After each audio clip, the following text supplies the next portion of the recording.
All right. Yeah, this is a Patreon request from Craig. Andy SHAUF. I'm guessing SHAUF. SHAUF. Um, Wendell Walker live. Now, Craig said this is a storytelling thing, and soon as I mean, I say all the time, I love storytelling, songwriting. The wreck of the Edmund Fitzgerald was, yeah, that was fire. Obviously, you got John Prine with his kind of roundabout storytelling. Well, sometimes straight up storytelling, but yeah, this is a murder ballad, Craig said. And yeah, he said the storytelling is unbelievable. So yeah, let's go.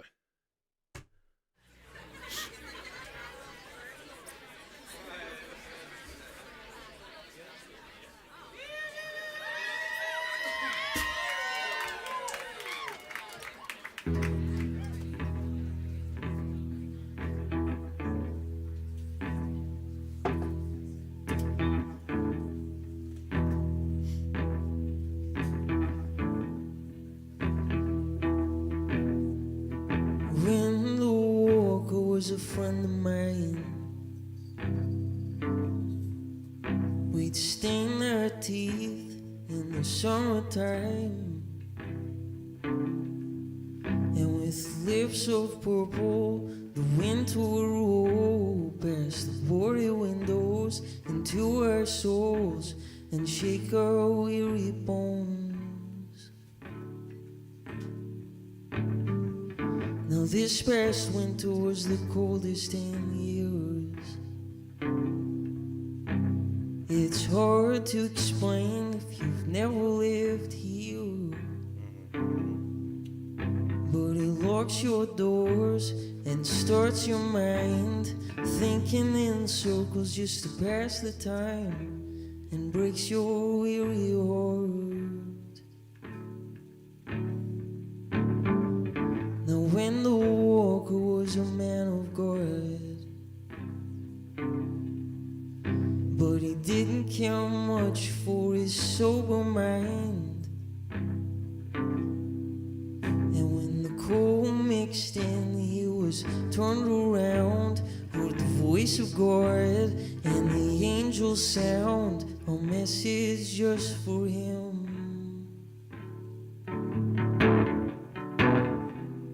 My son, my son,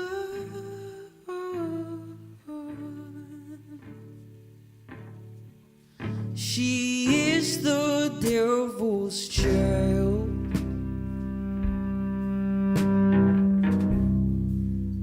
Won't you save her where you can?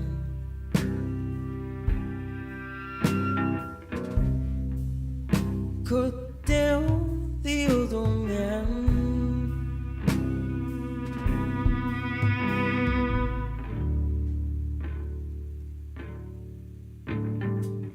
Now Wendell Walker was a friend of mine,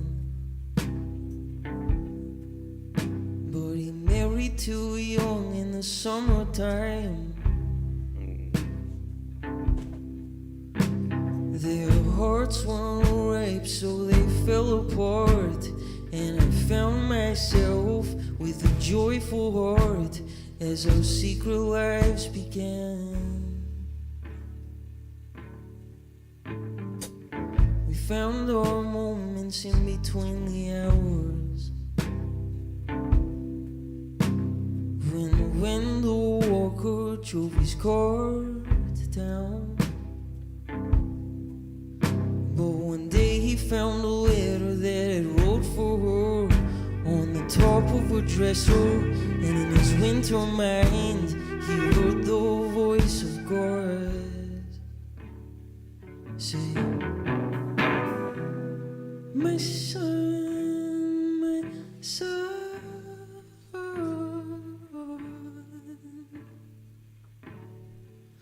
she is the devil's child.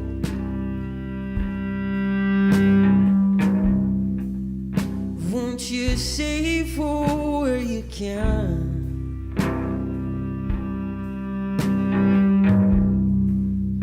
Cut down the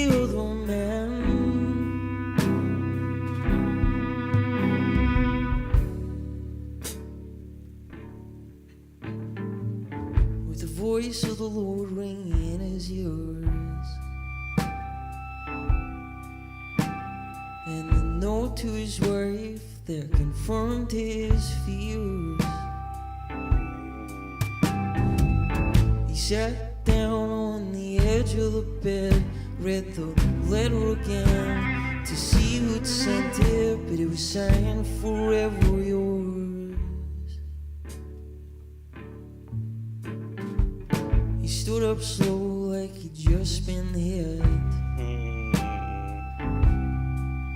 He walked into the kitchen where his wife was sitting.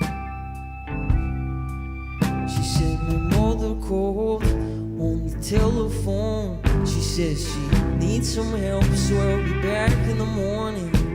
And he grabbed his heavy coat. My phone rang while I was watching the news. She said the house was ours to cure these winter blues. So I made my way, and we turned the blinds, and Wendell walked in just in time to see our secret die, and say, "My son, my son,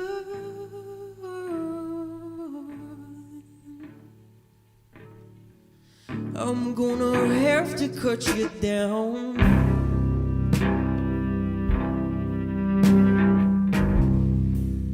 He pointed his rifle to my eyes,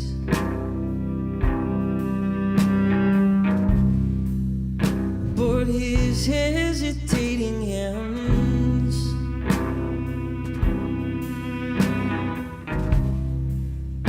were shaking from the cold.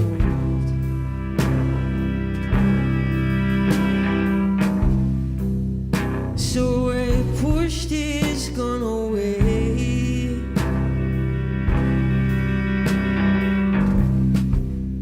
just as he found his strength.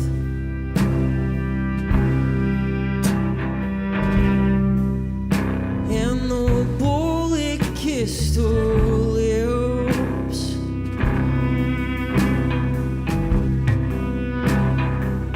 and I cried, "My God, my God,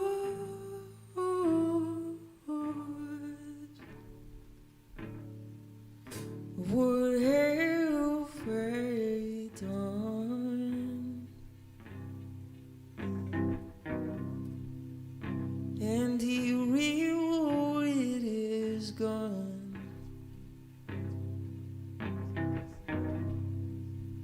and he poured it in his mouth, and I stood in the room that I'd created.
That was mad. It gave me like there was little flirts of Lennon, little flirts. Well, actually, Neil Young too, like a Neil Young Lennon. Also, was he Scottish? I'm sure that accent was Scottish, but the way he was kind of singing, sometimes it sounded Scottish, but sometimes it didn't. But yeah, that was fire. The whole kind of performance of that, like the yeah, that was a great performance. The drummer was fire. The little quiet fills the drummer was doing, the little snare, drum rolls, whatever. And yeah, yeah, yeah. The lyrics. It was kind of one of them kind of like the the.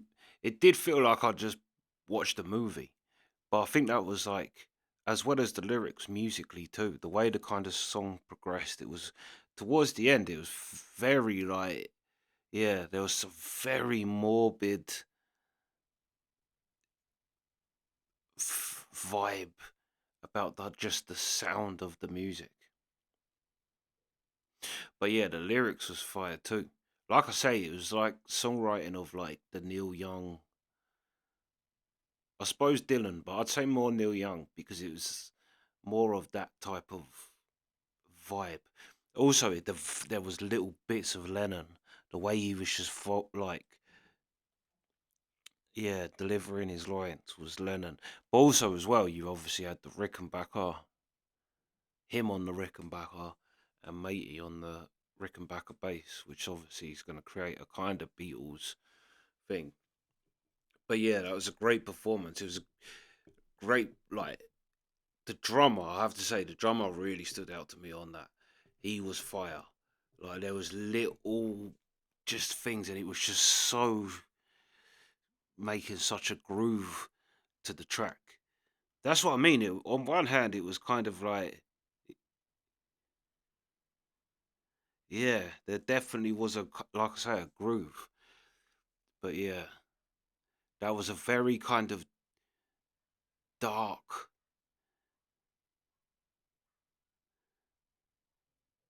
Yeah. To be fair, I think I'd need to listen to that like again to proper get the story because it weren't like a kind of yeah, like I say, it was like Neil Young. Like if you listen to Revolution Blues,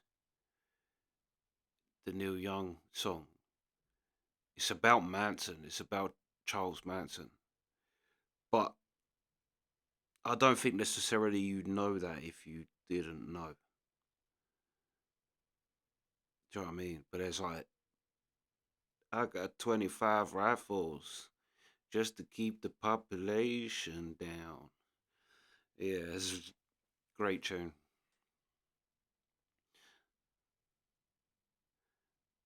What does he say? I'll kill him in the, at ease, I'll kill him in the bars.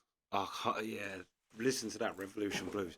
But like I say, it was more the kind of Neil Young way of storytelling.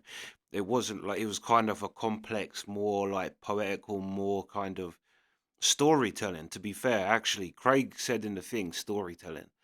That was more of a like, it felt like a novel or something like that. Like it would been taken from a novel or like, do you know what I mean? Yeah, yeah. I think I definitely need to listen to that again. But still a fire tune. The music to it was fire too. It was nice to see again. I don't know when, does this got a time? No. But it seemed quite recent and it was nice to see like I'm guessing they're quite a recent band. But having a violin and things like just makes it yeah. Because that's what I say, even though I say there was Neil Young and Lennon in there, it was still very original. It was a very original song. Like the whole presentation of it, his voice, the going up high in parts. Yeah. Yeah, that was fire. That was fire. But yeah, that's the reaction. Sweet.